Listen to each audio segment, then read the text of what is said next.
Hey, what's up everyone? Welcome back to Mad Medicine. In this video, we're going to be discussing sleep. If you guys don't already know, on our YouTube channel, you can find a playlist for psychiatry for step 1 videos.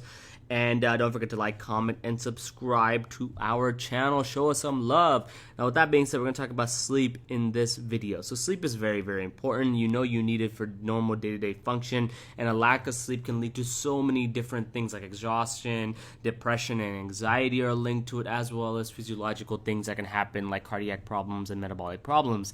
I'm sure you guys already know what happens when you have lack of sleep, so I don't need to talk about that. Now, there are 4 main phases of sleep that you need to know. We're going to talk more about it, but just so you know, there's these 4: N1, N2, N3, and REM sleep. Okay, that's the 4th phase. And then there are 4 sleep disorders you need to know for step 1: narcolepsy, sleep paralysis, sleep terror, and enuresis. So in this video, we're going to be discussing more about the 4 phases of sleep and each of these sleep disorders and what you need to know for step 1. So we're going to start talking about phases of sleep. Now, the phases of sleep are very simple. First, you have N1. This is your lightest sleep.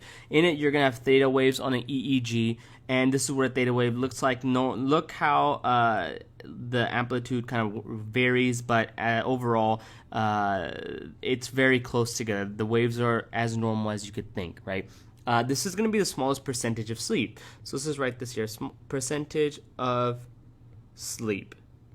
Okay, so the first thing you're going to have is N1. Okay, this is going to be the smallest percentage. We're going to keep adding to this right here as we go along. And then after N1, you're going to have N2, which is medium sleep. In N2, you're going to have theta complexes on the EEG, which look like this right here. And the theta complexes have 2 main key features or characteristics. The first one is K complex, which is this characteristic: increase, decrease, and back increase, kind of like a QRX complex, right? It looks very similar. And you have these sleep spindles right here. That should give you indication of N2. N2 is also where you're going to end up grinding your teeth, aka bruxism, okay? So let's write that down. Teeth grinding. Boom! All right. So, and finally, this is the largest percentage of sleep. So after N1, you're going to have N2 as your largest percentage of sleep right here. Okay, that's the most important one. Now, after N2, you're going to go into N3 sleep. This is your deepest sleep with delta waves on the EEG. I like to think about delta waves as very deep waves. Okay, and that's what it looks like. Look, the waves are not very consistent. It looks like it's been spread out. So like if this is your normal sine wave, if you just spread it out like that, that's kind of what a delta wave reminds me of. Now, you also are going to have sleepwalking and enuresis or bedwetting occurring here. So let's write that down for you guys. Bedwetting. That's what enuresis is. We're going to talk more about that in a second. But that happens in N3. And these are your 3 phases of non-REM sleep, okay? So we're going to write this here too. N-REM. All right, so right here we have, let's go up. Boom.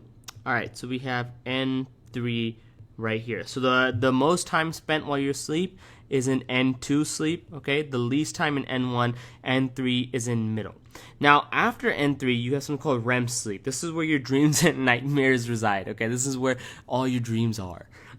This stands for rapid eye movements. And rapid eye movements or REM sleep, you're going to have a characteristic sawtooth pattern on the EEG. This is what the sawtooth pattern looks like. It's very different than all the rest of the patterns. You can see it's kind of like a sawtooth pattern.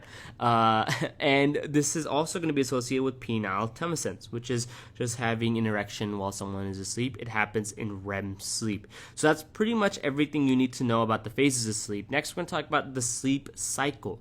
This is very simple. The sleep cycle is going to cycle from NREM to REM sleep and back to non-REM sleep. So you're going to go from N1, N2, N3, and REM, and then eventually you're going to go back to N1, and then you're going to go to N2, then N3, then REM, over and over again. It's not like you just stop in REM afterwards. Now, one characteristic thing to understand is that it lasts for 90 minutes, a whole cycle. And the other characteristic thing to know is that the length of REM sleep is going to increase with each cycle, which means that the length of NREM sleep is going to decrease with each cycle, okay? You're going to go more and more into REM the longer you go through these sleep cycles. And this can all be measured through something called a hypnogram. Hypnogram is usually used in sleep studies. So that's all you need to know for the phases of sleep. It answers majority of the questions you're going to be seeing. Now we're going to go ahead and talk about narcolepsy. Narcolepsy is one of the main disorders you're going to see on step 1. It is characterized by excessive daytime sleepiness. Despite being awake and completely well rested, you could have rested 8 hours last night, but you still feel exhausted, and you have all of a sudden, sleepiness occurring in your head or whatever. You get my point. You get sleepy really quickly. And it's characterized by recurrent episodes of rapid onset, overwhelming sleepiness for at least 3 times a week, and it lasts greater than 3 months. Okay, so 3 times a week. And 3 months is very important. Remember, timelines are very important in psych, so you got to know that. Another thing to understand is when it comes to the pathogenesis, this is all due to decreased orexin, aka hypocretin production in the lateral hypothalamus. Okay.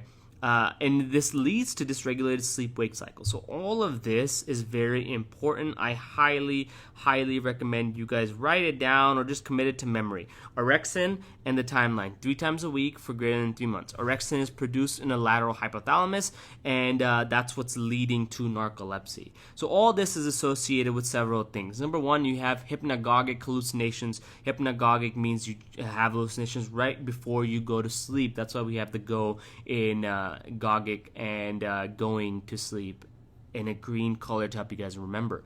This is also associated with hypnopompic hallucinations, which are hallucinations that occur right before waking up completely. Okay, so you get pumped in the morning, hypnopompic. It's also associated with sleep paralysis, aka nocturnal and narcoleptic sleep episodes that start with REM sleep. Instead of starting at NREM, you go to REM sleep. And cataplexia, which is just loss of all muscle tone following a strong emotional stimulus, such as laughter, which would be kind of interesting to feel. And I'm not going to lie, I do want to feel cataplexic at some point from laughter, specifically from laughter. So the treatment for narcolepsy when it comes to step 1 is pretty simple. You're going to have good sleep, aka first of all, that's very important, along with daytime stimulants. So amphetamines, usually these are used for ADHD, but you can use them for narcolepsy.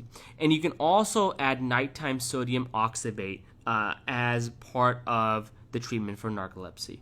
And that's pretty much narcolepsy. After narcolepsy, we're going to talk about sleep terror disorder. In this disorder, patients are going to have periods of inconsolable terror with screaming that happens all of a sudden. Now, this is most common in children, and this occurs in N3 stage of NREM, the deep sleep.